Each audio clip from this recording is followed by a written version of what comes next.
Good morning, everyone. My name's Tristan Rigby, and I'm the Commercial Partnerships Manager at CareFirst. Thank you so much for attending today's COVID-19 webinar, which is going to be on top tips for a better work-life balance during lockdown.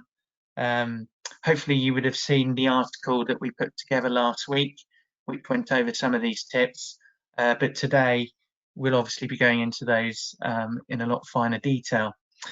Just a bit of housekeeping before I start the session. Everyone's in mute for today's webinar. However, people can type questions in completely confidentially. Everybody can see what questions have been asked by who, and I can answer those at the end of today's session. So the questions tab is just on the tab on the right hand side. If you go down, there is a drop down for questions and you can type your questions in then. I'll make sure that I answer those following today's session. Okay, so lockdown has obviously thrown everyone's work-life balance off, and a bit like me, you might be feeling that you need to get it back on an even keel. You know, from single people or those living with their parents to housemates, couples and families, finding a balance will be a very personal experience. And here are some top tips to help. So number one, creating an office space at home. And a major challenge, especially for myself, and I think that almost all remote workers face at one point or another, is designating a working space where the work and home lives are very separate.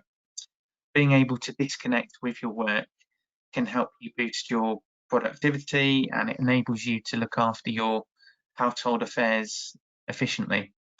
Therefore, creating the physical divide between work life and family is definitely an ardent task, but it's also a crucial one when working from home. And I understand that not everyone is going to have you know, a beautiful workspace like this picture here, especially if you have kids like me. However, there are things that can be done to help you be most productive in trying to create an office space at home. So finding the best location, for some people choosing a spot for their home office is easy. They've got perhaps an empty room that they use as a dedicated office space. It could be an actual office, but many people use an empty bedroom, or it could be an attic or basement. However, not everyone has that kind of free space in their home. And when space is tight, you have to think creatively about your office space. You can always use part of the kitchen table as your office space if you don't mind packing up your office before every meal. But resetting your office after every meal may not appeal to you. And in that case, you may have to think about what space you do have creatively. You know, check out unused corners in large rooms, you know, large but empty, or even under the stairs. There are plenty of spaces that can convert to an office with a little bit of creativity. Adding privacy is key. If you're fortunate enough to have a dedicated room for your office, that room probably has walls that go all the way from the floor to the ceiling, and solid doors that close, that make privacy quite simple and quite and easy to come by. But when your office is in, say, the corner of your bedroom, you might find it hard to separate work from home. So consider adding a privacy divider to your home office setup. You can get traditional dividers that sit on the floor, or you could hang a curtain from the ceiling, or even a rod. Curtains are a lightweight and generally inexpensive method of closing the door to your office. Consider who else uses the space as well. So as you're setting up your home office, consider who else will use it and pick the space and furniture accordingly. You know, will the kids also use the office for homework, and will your partner work from home too? Consider a partner desk setup where two people can work at the same desk at the same time. And also, you know, you need to understand that light is also something that can be very effective as well. So while poor lighting in your office won't cause blindness, it will cause you strain to your eyes, and over time That eye strain can cause headaches, making you a less productive employee. So set up your home office where you can get as much natural light as possible. It can help you feel good and may even boost your productivity. If nothing else, using natural light to light up your office is better for the environment. When natural light isn't possible, or you just need more light, invest in the kinds of lamps. While you may think overhead lighting is the way to go, they can create a glare on your screen or desk, making it hard for you to see. That said, sometimes a task lamp helps you shine a light where you need it.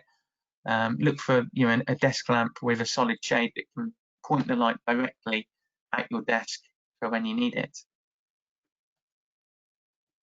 Another obvious but simple tip to help with work-life balance concerns is take regular breaks. And it may seem counterintuitive when working from home, but proper breaks are essential to maintain focus and produce good quality work. Getting up from your desk to take a few breaths, stretch, and disconnect for even a few moments will help you to maintain productivity throughout the day and reduce the effects of mounting stress.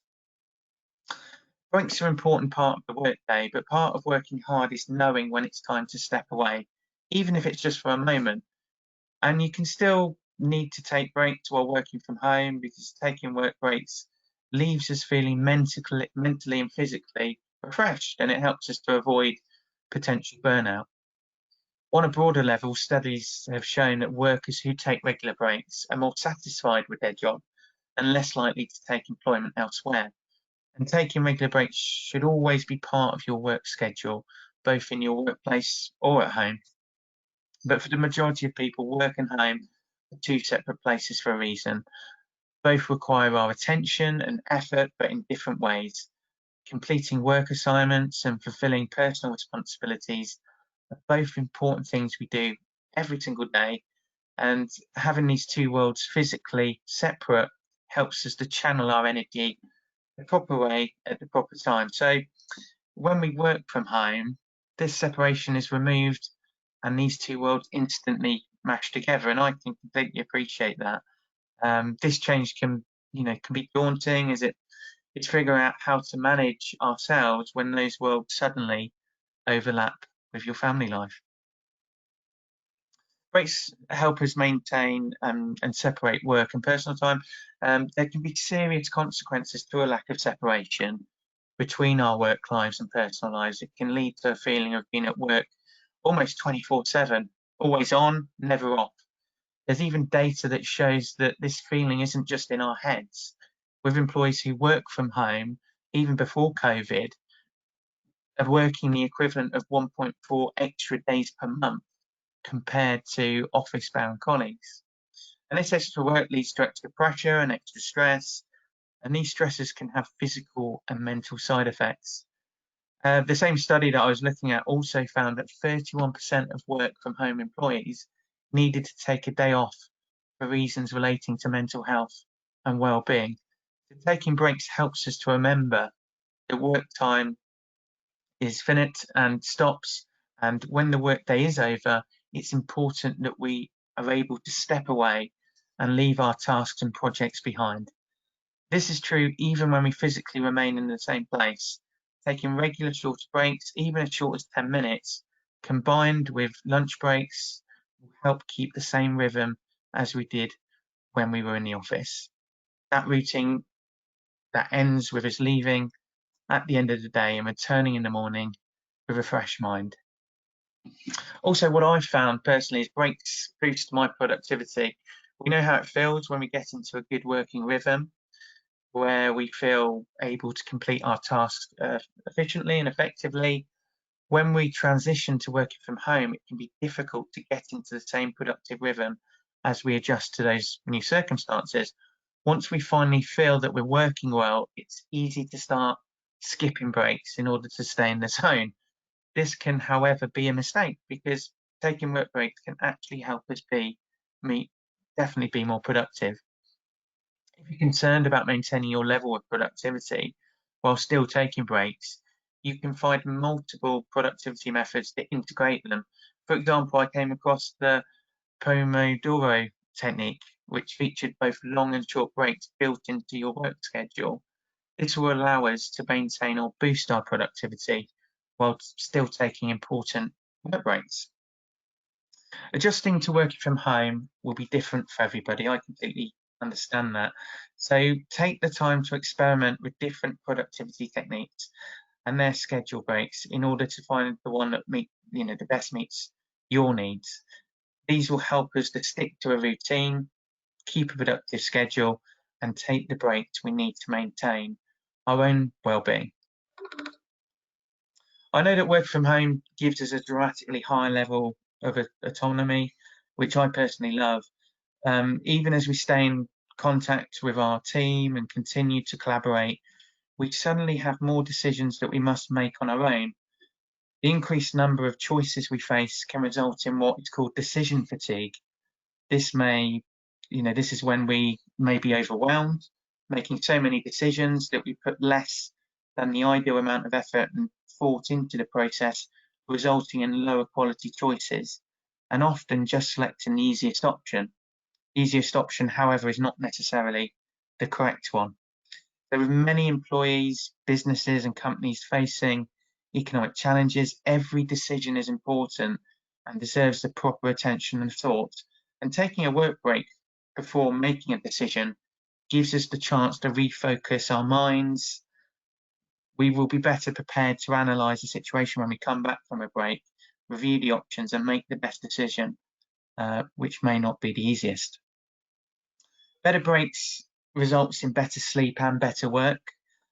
Taking working breaks throughout the day will prepare our minds to disengage when the workday is over. As discussed earlier, this problem of work following us home is very real, and that's before taking working from home into consideration.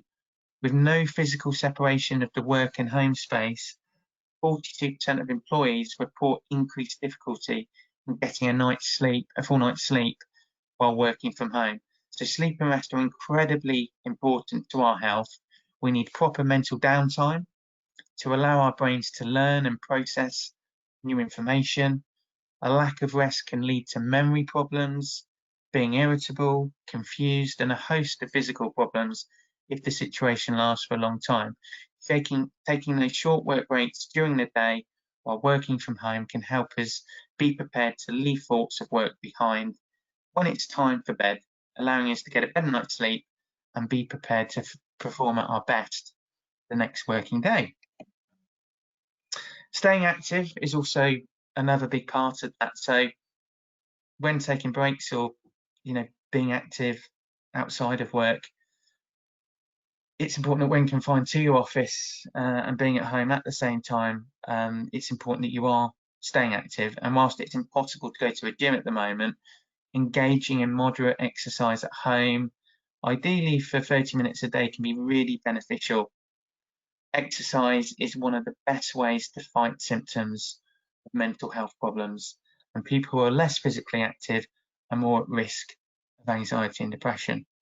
And just as this picture here, just doing some desk stretches can really just help you stay active and being engaged in your day working from home. Learn to switch off. So when you combine your home with your office, it gets even harder to switch off. It's all too easy to work long hours, to hop back on your computer, to do some extra bits and to feel the presence of work constantly, taking up headspace, mostly because you can literally see your laptop from your sofa. But you can do things to improve that. You can have defined working hours. Flexibility that works for you is good. Blurred lines of working late into the night because you have never really clocked off is going to be a bad thing. Once you've established your working hours, make sure to treat the end of the day as well the end of the day. You might not need to rush to avoid the packed tube or a bus or get into your car to commute back home, but you're still entitled to finish at a reasonable time. Log off, shut down, and leave your work mentally.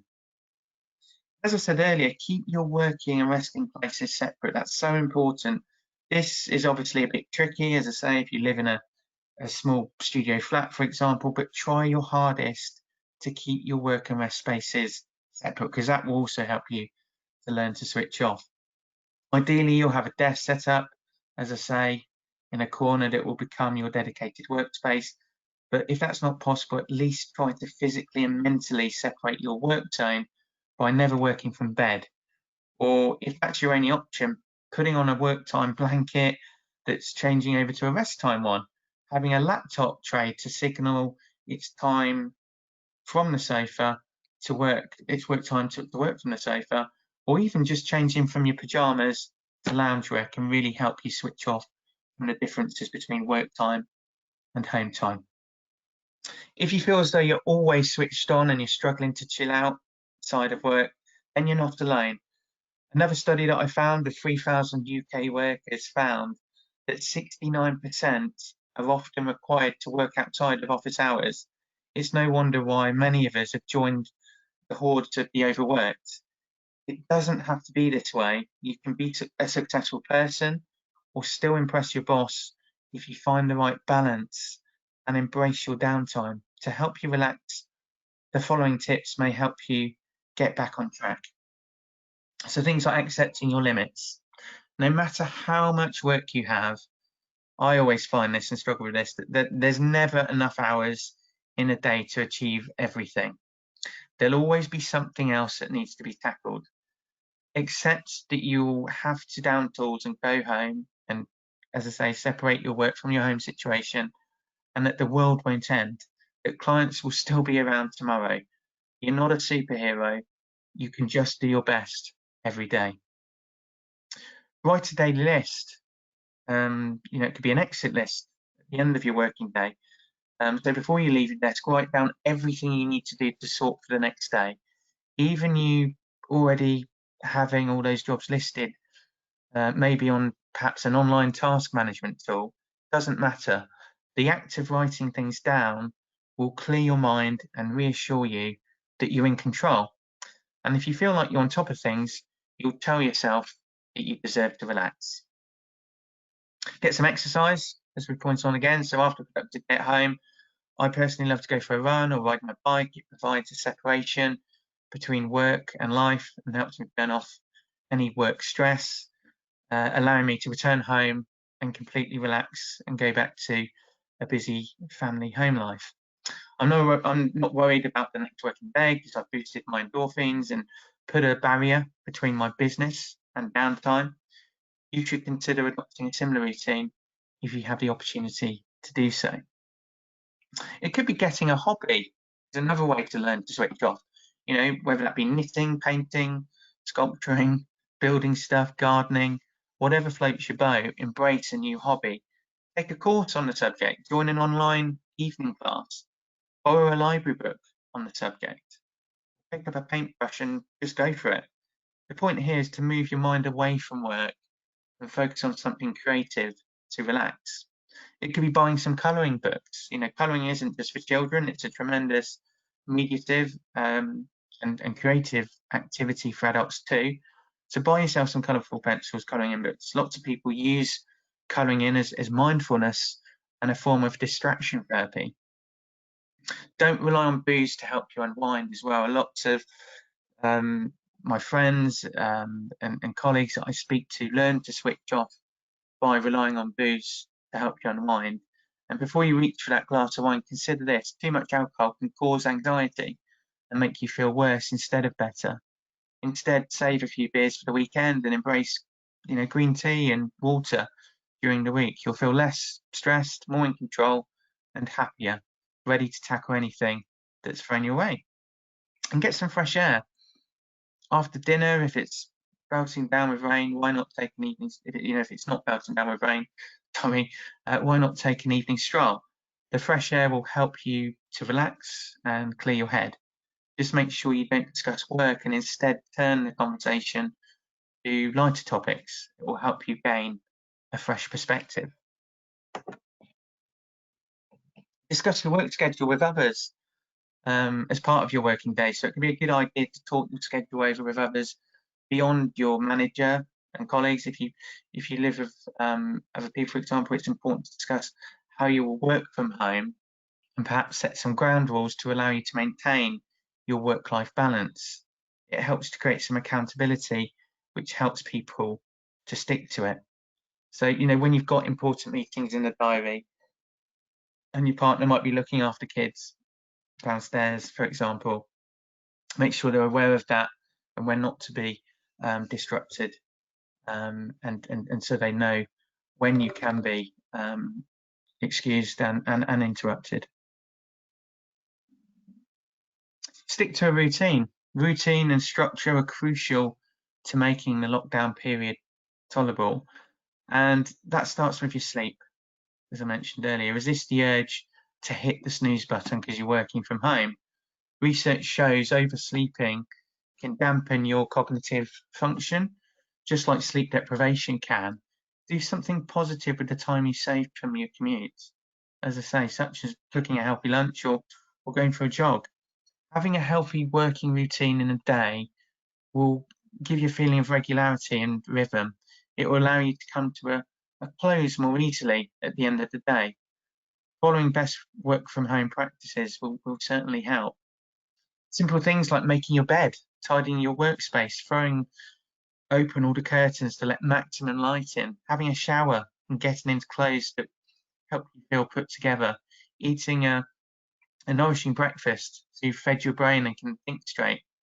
If you follow a routine in a day, you're more likely to stick to it at the end of the day by stopping work. And finally, plan your day. You can plan your day in many ways by the things that we've mentioned today. But you can, the things that I've mentioned today are obviously associated with planning your day, like things like organising your workspace. It could be establishing your working hours, using a task list, looking at making sure that you are following that structure of your day, remembering to take breaks. It's so easy to get so engrossed in a project that people forget to take a break for lunch or even to stretch your legs.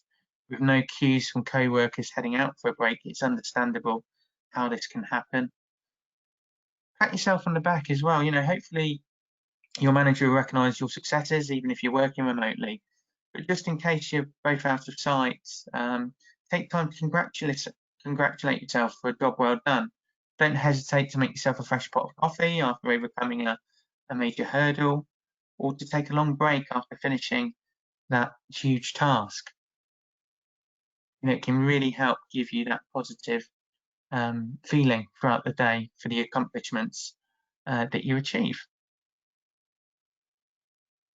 It's really important as well to quit working when the day is done to help you plan your day. Some remote workers find that their work hours get longer and longer, and as they try to get more done each day, it's really important that you can't really leave work when you are from home. And since you can't do that, you've got to force yourself to wrap things up and stop for the day. The end of the workday can sort of melt into the evening and then bedtime before you know it. If you truly work best in the evenings, it's fine to structure your day that way, but do it on purpose, not as a default thing that happens because you've got to have those boundaries. And while these suggestions should help you build a more structured and more hopefully productive work from home environment, you may find that some work better for you than others, and that's absolutely fine.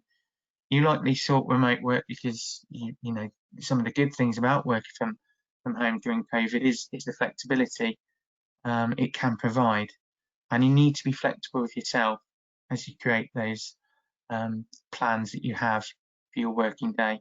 And with a little trial and error, you can create the right amount of structure that allows you to get into a rhythm at home, avoiding distractions, focusing on tasks, and truly excelling in your work.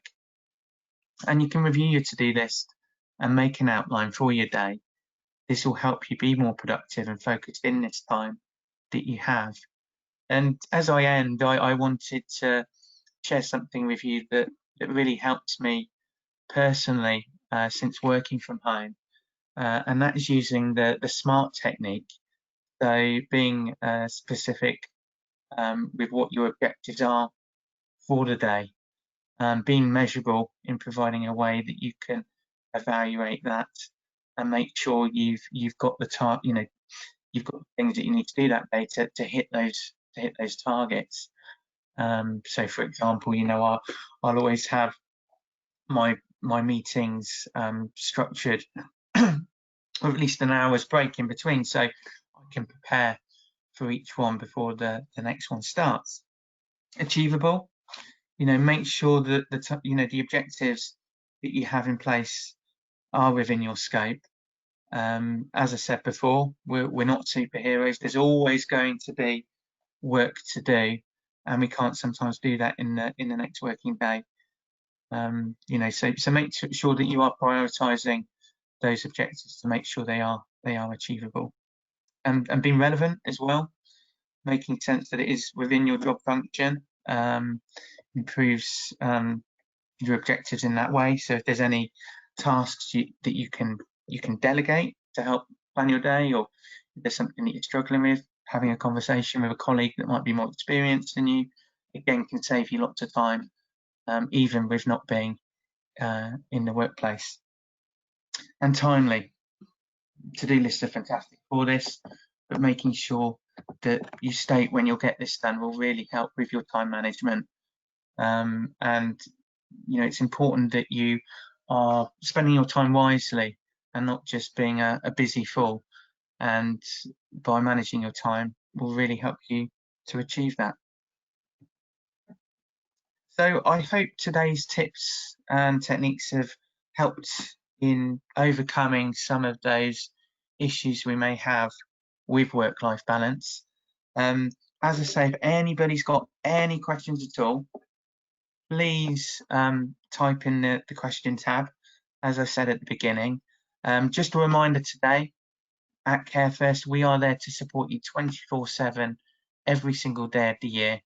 And please contact your HR teams or managers to find out exactly how you can contact us, because you might have a different phone number to ring from each organisation to the next. And of course, the counsellors will help you with those work-life balance issues that people may have, and may even suggest a smart technique that I currently use to help me overcome the issues that I currently have working from home. There's lots of online resources and support as well via your lifestyle site. Again, you'll have unique username and password for the organisation you work at. And I just recommend that whatever the issue may be, whether it's work-life balance or whatever concern you have throughout COVID or afterwards, please give us a call, because you'll go straight through to a counsellor and somebody that can help you take control of that difficult situation you're in. Okay, I'm just going to check if there's any questions. Won't be a moment.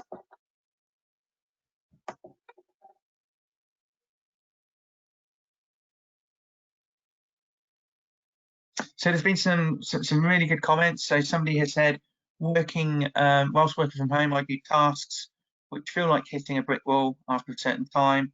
I've been reviewing documents for the last 2 weeks. I try to take regular breaks, do exercise, take walks, and then come back to the work.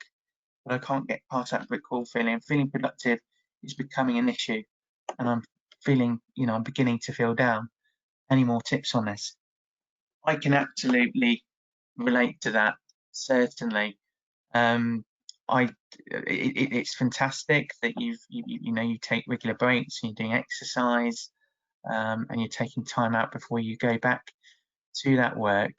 I wonder if there's anything underlying that's causing and preventing you to still feel down from coming from that. So I would recommend you picking up the phone, speaking to a counsellor, and seeing what support they can give you to help you take control of that situation and make you feel more positively about that. So no, please pick up the phone.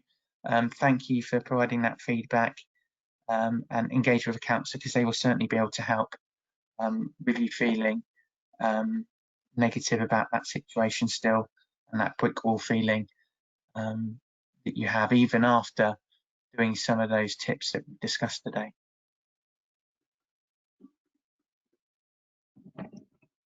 Okay, I'm just going to check the Happens again.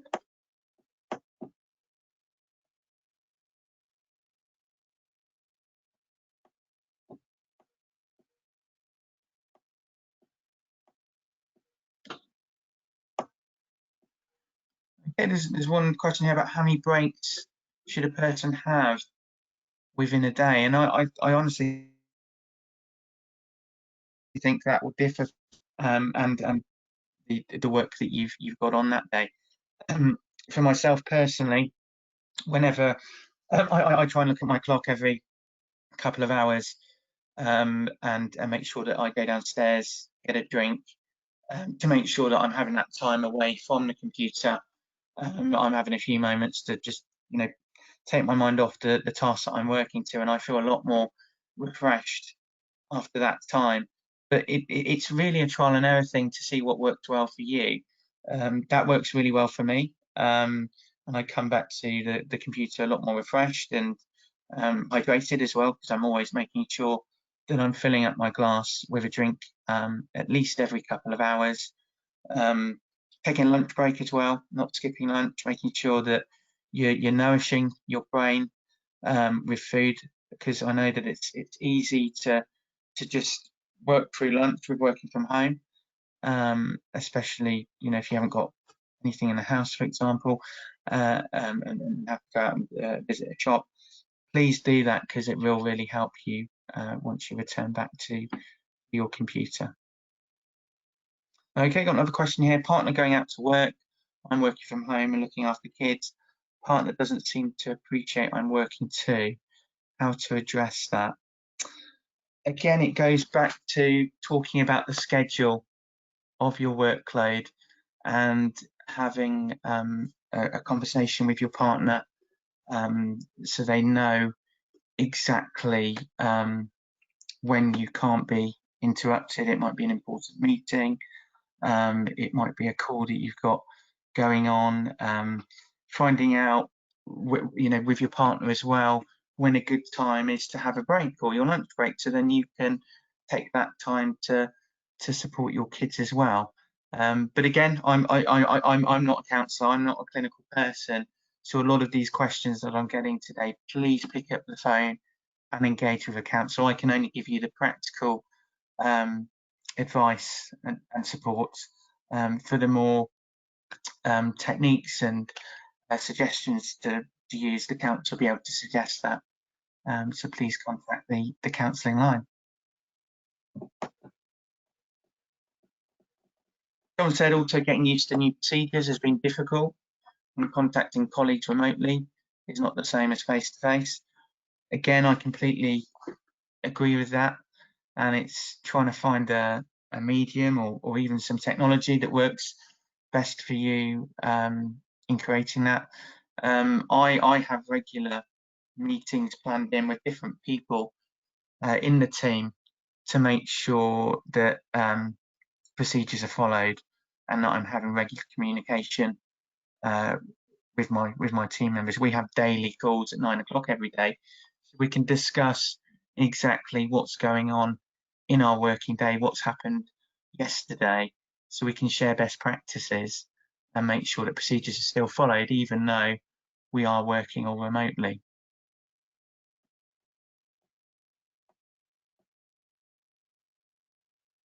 Okay, have lots of positive comments. I'm really glad that it's helped people refocus on an energy and a plan to address the issues they have with work-life balance.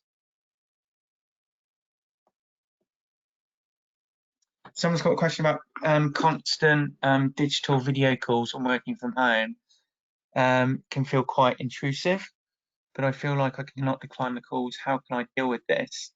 Now, something that I've come across recently with Skype is that there is actually a setting on there that says do not disturb. So, for example, I'm doing this webinar now, and so my team know that they know that I'm not available. I put my do not disturb status on, and I found that has been fantastic, because then I'm not interrupted when I am doing something that's obviously important and part of my working day that I need to focus on and can't be distracted by somebody giving me a call. So I'd really recommend that. as something that you can do proactively to make sure that you don't feel so intrusive and you can focus on something that you need to prioritize and not be interrupted.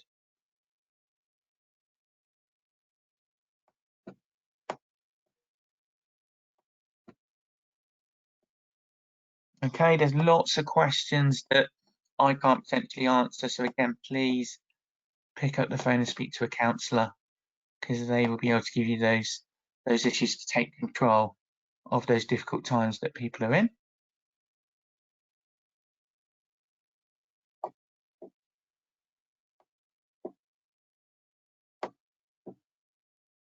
Okay, someone's commented here, routine is key. Try your very best to maintain your normal routine. Excuse me. I found doing everything from waking up in the morning, getting showered, dressed, makeup, breakfast, just as you would if leaving the house, has really helped me. Shutting the door to the home office at the end of the working day is very important if fortunate to be able to have that separation from work and home. Fantastic. Thank you very much for sharing that.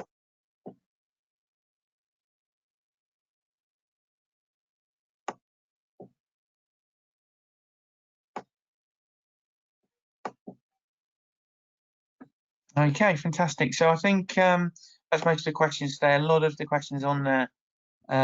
Please contact the counsellors, as I say, or you can contact me personally on my email address, which is there on the last slide, tristan.rigby@care-first.co.uk.